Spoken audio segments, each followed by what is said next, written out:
Good morning, everyone. Welcome back to Which is the Moon. I'm your Monday hostess, Natalie.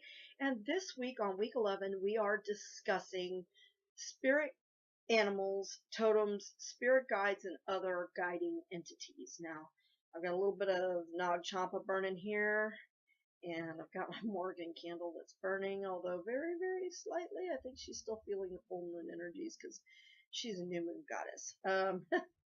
But never far is she from me. Anyhow, what I want to apologize for up front is that I have had 2.5 hours of sleep. My daughter injured her knee very badly this weekend, needed 13 staples. She had to go back to the hospital yesterday because they didn't clean out the wound, didn't give her a tetanus shot, and she started bleeding through the bandages yesterday and was in some severe pain. So she was out at the hospital at the ER until about 3:45, 4 o'clock this morning. I was up until at least then, and then we had the backup by 7. So I'm a little blurred, but I'm going to do my best in this video to give you the information that is pertinent, trustworthy, and educational. Okay, that being said,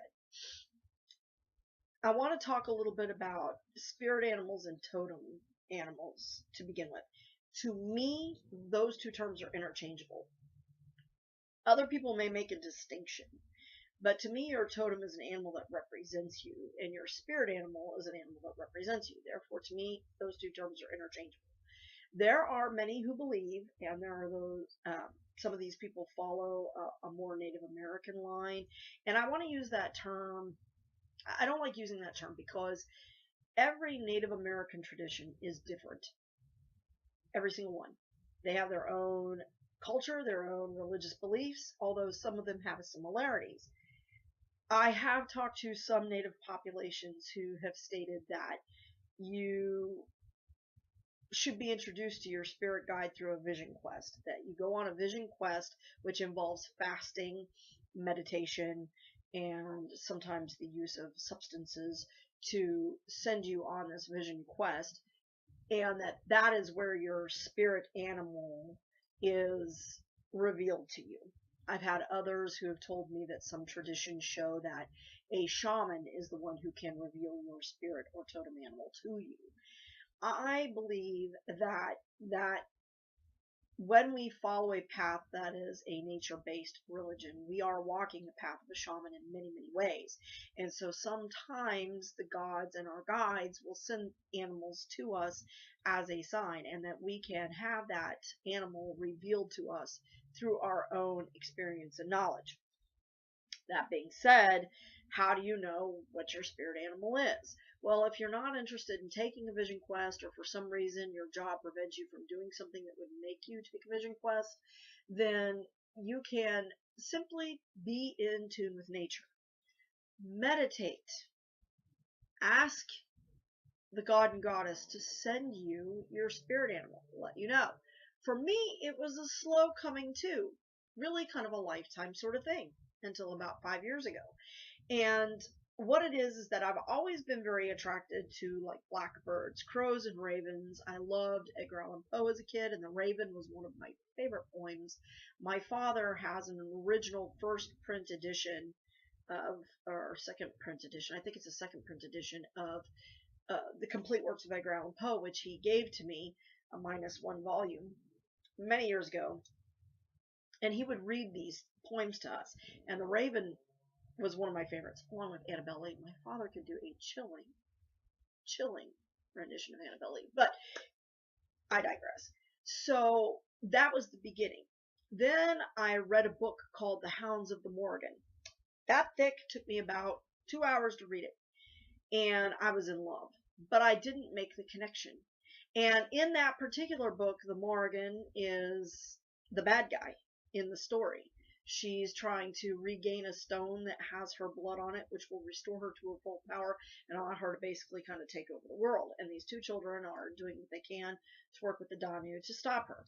Now, that plays a lot on the idea of she being a dark goddess, dark being bad in that way. And I don't view her that way at all. And at the time, I didn't really view her that way. I mean, she just seemed to me like she had a certain way she wanted to be, and the Danu had a certain way he wanted to be, and I didn't see the evil, even though I knew she was the bad guy. I felt very attracted to her. Couldn't really explain it. And crows and ravens have always seemed to follow me, as have owls.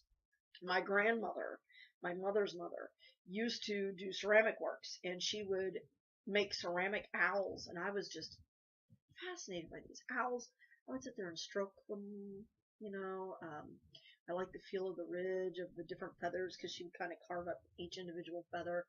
And so these birds have always kind of been present in my life.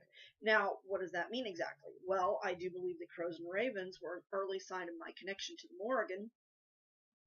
Owls hold a special kind of meaning for me. My great grandmother, my mother's grandmother on her father's side, was Cherokee, at least that's what we were told.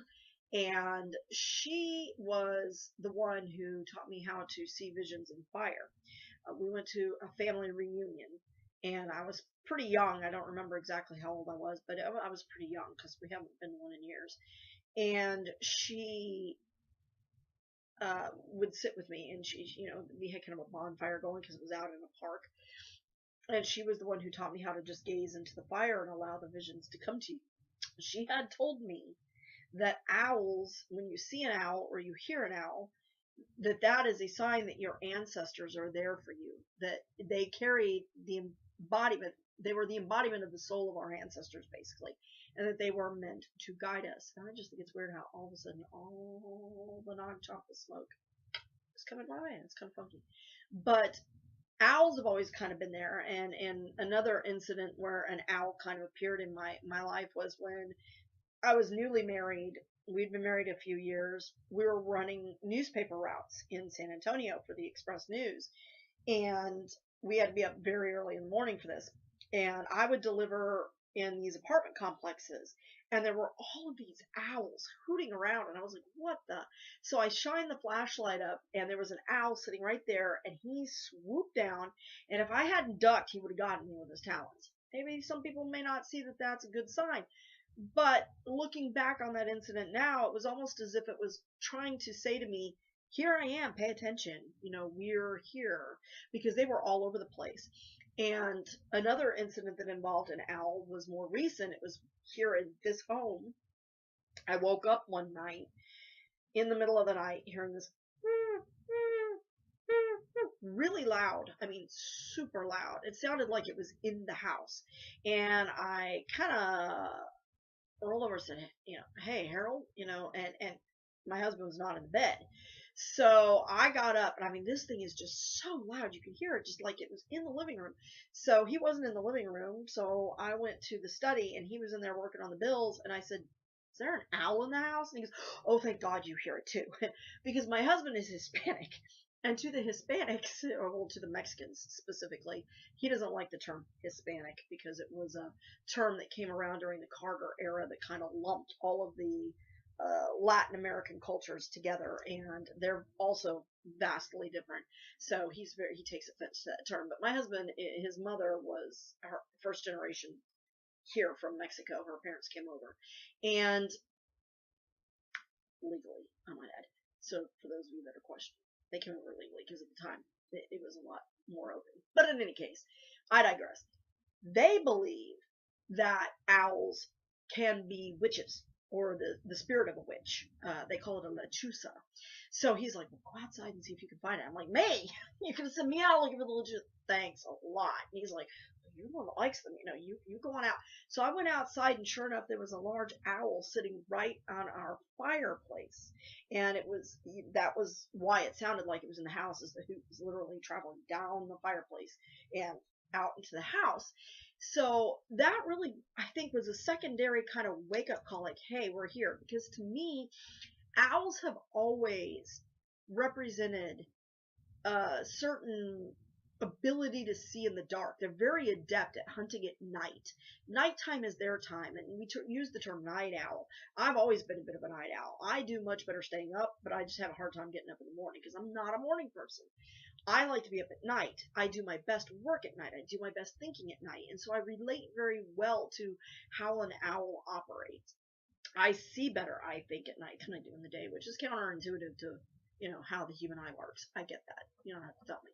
But light, especially artificial light, triggers my migraines. Just saying. So I think that was also a sign that animal was calling to me, because there were actually two. There was one on my neighbor's roof that I could see and one on my roof, and they were calling back and forth. So I started calling back to them, and they were responding. And so I do the same thing with the crows. My husband, we used to never have crows around here. And then in the last 5 years, as I started walking this path and becoming more in tune with my spirit animals, we have had murders of crows right in the greenway, right behind our house. And my husband's like, stop encouraging them, because he doesn't like them. He thinks they're birds of death.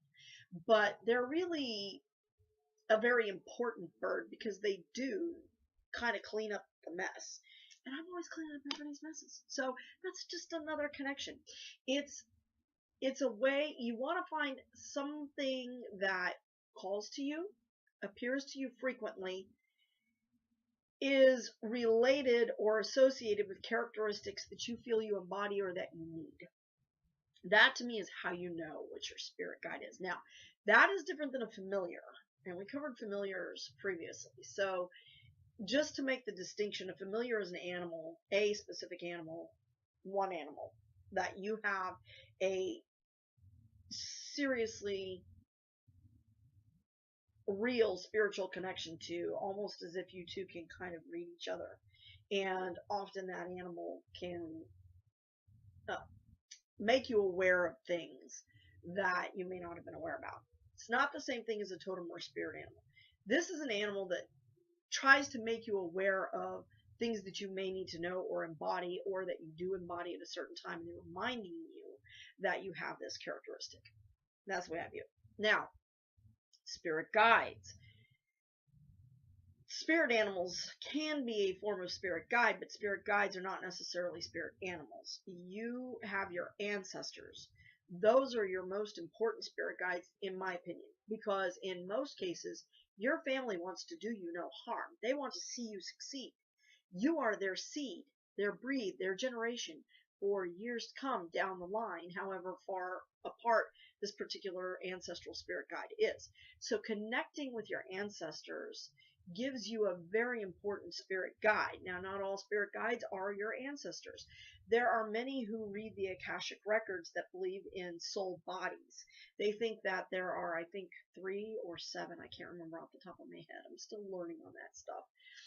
Soul bodies, and that each of us falls into one of these categories, and that you're attracted to certain people in your life, or you do certain things because your soul body calls to you. There are people who share your soul body, and it's your soul body guides, these beings of light or entities that guide you when you are reading your Akashic records. They're the ones that reveal the Akashic record to you, and so they would be a major spirit guide.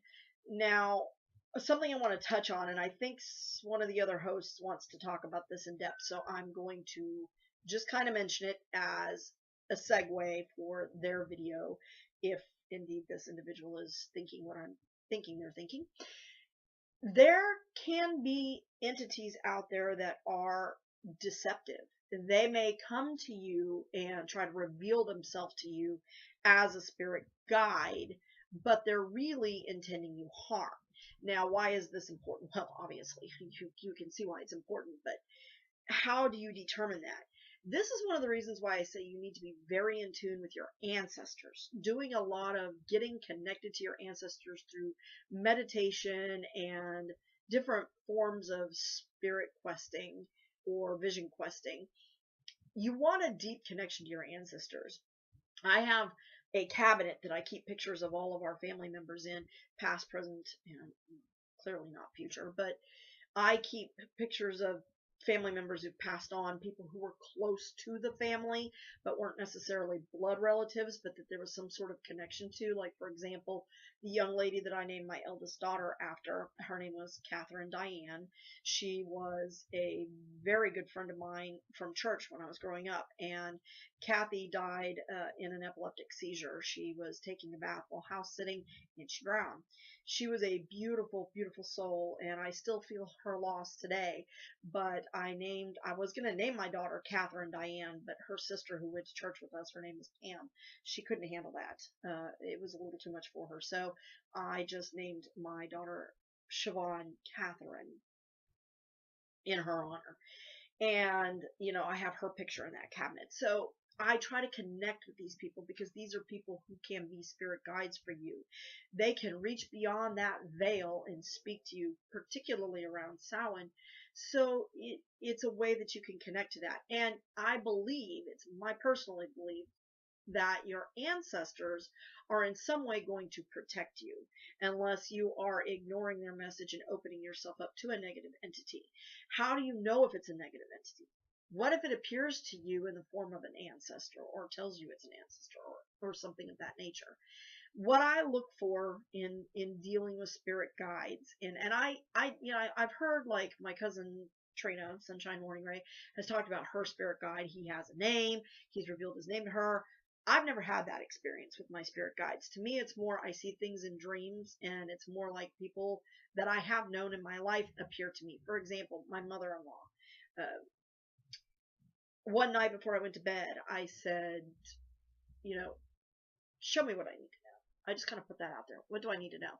I swear to you, my mother-in-law, who has been dead many years now, I believe 10 years this year, came to me longer than that. Oh my gosh, I think it was 2006 when she passed away. Anyway, she came to me in a dream and showed me how to make her Spanish rice. Now, I cannot stand Mexican rice. Okay, I had some at school when I was a kid that made me violently ill, and I've never been able to eat that stuff since. But by golly, she felt it was important for me to know. So that day, I decided I was going to make tacos for dinner. I was going to make her Spanish rice. So she walked me step by step. She told me, do this. It's very important. Do not do this. If you do this, it's not going to turn out right. And don't forget this. You need to do this. And she walked me step by step how to make her rice. So that day, I went to work, came home, made tacos, made the rice. My husband walks in the door. He goes, what's for dinner?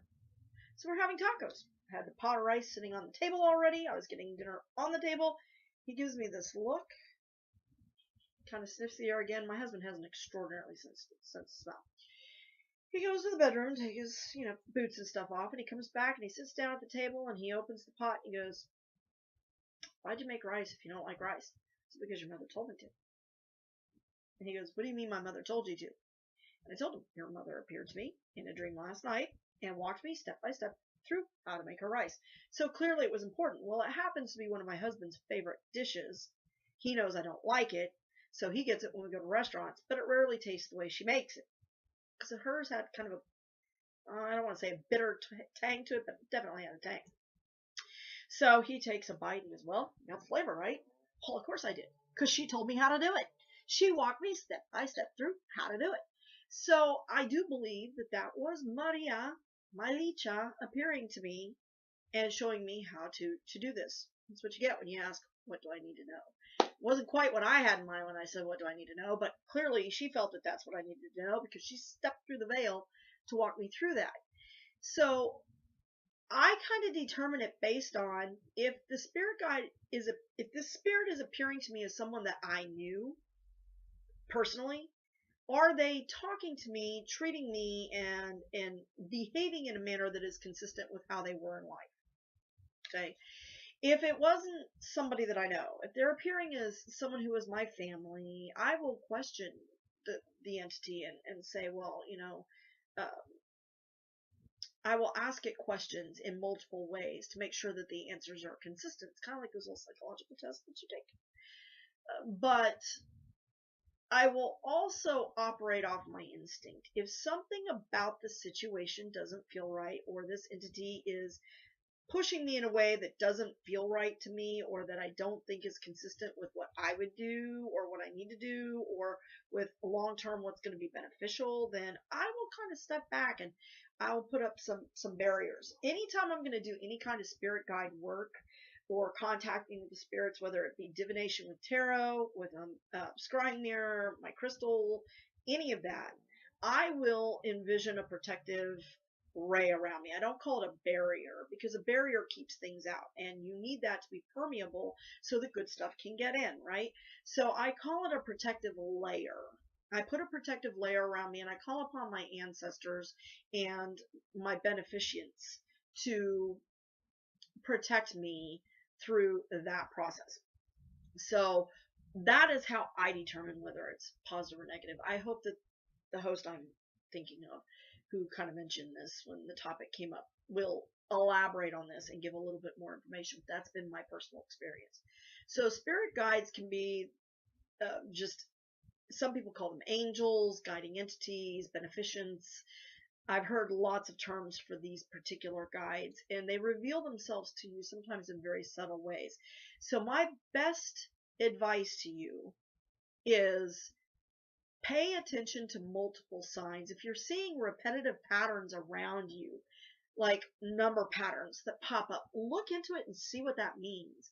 Ask your spirit guides in meditation, and ask your ancestors in meditation to reveal to you what it is you are needing to know from this message. Pay attention to animals that come into your life, and I do believe that your spirit animals and your totems can change.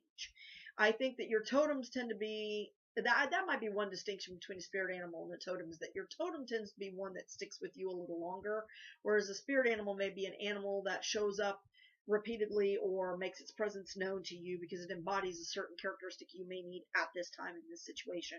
Whereas your totem is that one that kind of represents your total personality, how you are as a being, and what your place is in the universe. So that might be one distinction you can make between a totem animal and a spirit animal. I kind of tend to use those interchangeably, like I said. That would be a distinction in my mind, at least, of those two terms. So it's one of those things where, you just have to kind of pay attention to the signs, and not everything you see is a sign. So don't go overboard because, oh, that's a sign. Oh, that's a sign. Oh, that's, but if it's repetitive and it gets more persistent, then that could be something that you need to pay attention to. So again, look into what the characteristics of those animals are. There's lots of information. We live in an age where information is at your fingertips. Now, granted, you can't believe everything you read on Google. I think we know that. But, seek out others who maybe have experience. Look for shamans. They're there. They're there. Look for elders of other belief systems who may be able to give you some perspective or guidance that's maybe new to what you're used to, and ask them respectfully to help you along that journey. Many are more than willing, because at least you're making the effort to be at one with each other and with the universe. So with that, I bid you all have a wonderful week. I hope you had a wonderful eclipse in super blood moon. It was certainly a powerful one for me. I think that's part of the reason why I was having trouble sleeping last night, because I was just like, and I'm really not feeling as tired as I was expecting right now, so it's a little confusing. But in any case, I hope that you all have a wonderful week, and I will see you next week. Thank you.